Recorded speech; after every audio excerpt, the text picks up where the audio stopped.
இன்னைக்கு காலையிலேயே சடன் பிளானா அம்மா வீட்டுக்கு போக வேண்டியதா இருந்துச்சு. அதுக்காக ஒரு 7:00 தான் இருக்கும். சரி சாப்பிட்டுட்டே பஸ் ஏறணும்னு குட்டி தோசை தான் ஊத்திட்டு இருந்தேன்.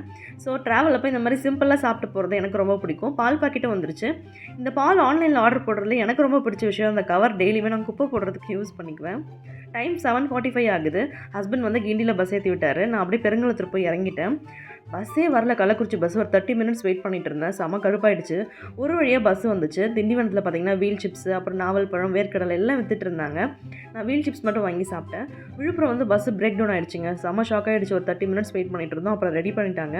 ஊருக்குள்ளலாம் பஸ் போகாதம்மா, நீ இறங்கிக்கோ பைபாஸ்லேன்ட்டாங்க. அதுக்கு மேல தூக்கி போட்டுருச்சு. அதுக்கப்புறமா சித்தப்பாக்கு கால் பண்ணி பிக்கப் பண்ணிட்டு போ வர சொன்னேன். அவர் வந்து கூட்டிட்டு போனாலும் தப்பிச்சுட்டேன். வீட்டுக்கு வந்து பார்த்தா, அம்மா உனக்காக பாறை மீன் குழம்பு வச்சிருக்கேன். பாறை மீன் வறுவல் பண்ண போறேன் அப்படின்னு சொன்னோனே, எல்லா கவலையும் மறந்துருச்சு. ஸோ சுட சுட சாதம் போட்டு, அதில பாறை மீன் குழம்பு ஊத்தி, வறுவல் மீன் வச்சு சாப்பிட்டு நல்லா தூங்கிட்டேன். இப்படி தான் இன்னைக்கு டே போச்சு.